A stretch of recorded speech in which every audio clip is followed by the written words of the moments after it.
जैसा कि हम सबको पता है कि भारतीय संविधान के अंदर डिप्टी प्राइम मिनिस्टर या डिप्टी सीएम जैसी कोई भी शब्द का प्रयोग नहीं किया गया है। पर हम देखते हैं कि बहुत सारे नेतागण डिप्टी प्राइम मिनिस्टर और डिप्टी सीएम बहुत सारे स्टेट्स के बन रखे हैं। तो ऐसी स्थिति के अंदर हमारे सामने प्रश्न आता है, क्या कोई डिप्टी प्राइम मिनिस्टर या डिप्टी सीएम ओथ ले सकता है as a deputy prime minister and deputy CM according to the constitution?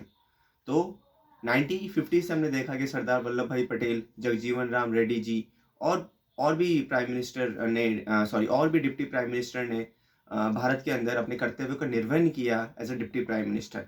पर ये कंट्रोवर्सी सबसे पहले अरोज हुई इन 1989, जब वीपी सिंह गवर्नमेंट के अंदर चौधरी देवीलाल जी थे। इन्होंने डिप्टी प्राइम मिनिस्टर के रूप में पद ग्रहण किया और कंट्रोवर्सी जब अरोज हुई, जब ये शपथ ग्रहण समारोह के अंदर थे, तो इनको जो राष्ट्रपति थे उन्होंने बोला कि you can take oath only as a minister, not as a deputy prime minister. पर उनको उन्होंने इग्नोर किया और उन्होंने ओथ जो थी वो डिप्टी प्राइम मिनिस्टर के रूप में ली।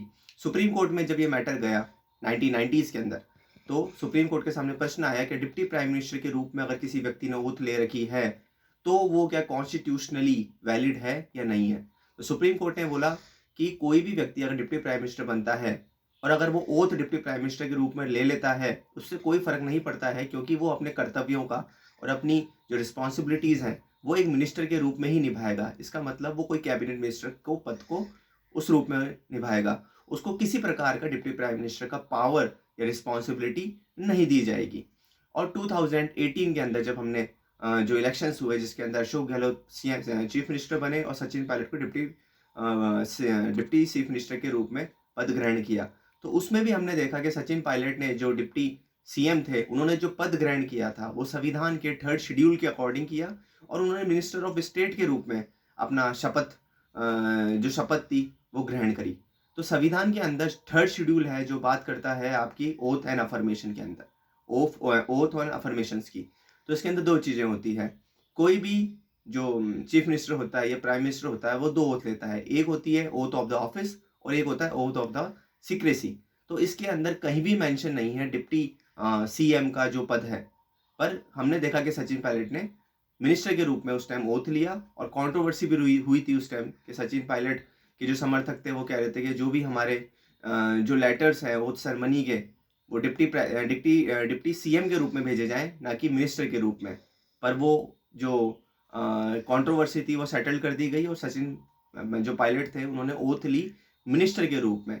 अब हाल ही में आज हमने देखा कि दिया कुमारी जी और जो मिस्टर बैरवा हैं इन्होंने डिप्टी चीफ मिनिस्टर के रूप में अपने ओथ एंड सीक्रेसी दोनों ग्रहण करा। तो इसकी कॉन्स्टिट्यूशनली जो वैलिडेशन पे कल गोविंद सिंह दोतासरा थे इन्होंने फिंगर उठाई थी। उन्होंने बताया था कि संविधान में जब इस चीज़ का मेंशन ही नहीं है तो किस प्रकार से कोई ओथ एंड सीक्रेसी की जो शपथ है डिप्टी चीफ मिनिस्टर के रूप में ले सकता है। डिप्टी प्राइम मिनिस्टर हमारा जो पद है वो बहुत ही फेमस था 1990s तक। पर 1990s के बाद जो कोलिशन पॉलिटिक्स आई उसके अंदर हमने देखा कि एक स्टेट के अंदर एक चीफ मिनिस्टर बनता है, दो डिप्टी सीएम बनते हैं, कई जगह एक डिप्टी सीएम बनता है। और कर्नाटक में तो हमने देखा कि आंध्र प्रदेश के अंदर हमने देखा कि 5 वहाँ पे डिप्टी सीएम नियुक्त कर दिए गए हैं। तो डिप्टी जो सीएम है इसकी एक petition PIL Karnataka high court के अंदर मूव हो चुकी है 2018 के अंदर, और हाई कोर्ट ने उसको रिजेक्ट कर कॉस्ट लगा रखी उस व्यक्ति के खिलाफ जिसने बोला था कि डिप्टी सीएम के रूप में अगर कोई ओथ लेता है तो संविधान के अकॉर्डिंग नहीं है और उस पद से उस व्यक्ति को हटाया जाए। तो ये मैटर आज वापस हमारे सामने आ चुका है कि जो दिया कुमारी जी ने डिप्टी सीएम के रूप में पद ग्रहण किया है और उन्होंने ओथ और सीक्रेसी दोनों ही डिप्टी सीएम के रूप में लिए और बैरवा जी ने भी ऐसा ही किया है। तो ये कॉन्स्टिट्यूशनली वैलिड है या नहीं है?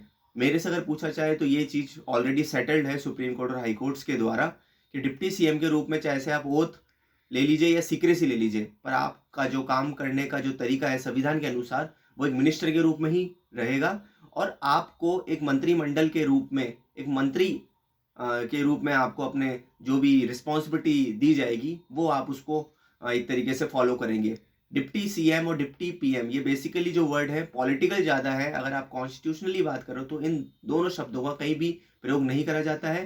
पर डिप्टी सीएम बनने के बाद कुछ चीज़ें होती हैं जो आपको मिल सकती हैं, जैसे कि आपका जो प्रोटेक्शन हो गया, आपको पुलिस हो गया, या कहीं भी आपकी किसी प्रकार की कोई पॉलिटिकल आपका रुतबा है, तो वो भी एक डिप्टी सीएम पद दिखाता है। उसके अलावा संविधान में इसका कोई मेंशन नहीं है। डिप्टी सीएम जो होते हैं वो मिनिस्टर्स होते हैं और जो दूसरे मिनिस्टर्स होते हैं उनके बराबर ही उनका पद होता है संविधान के अकॉर्डिंग। Thank you.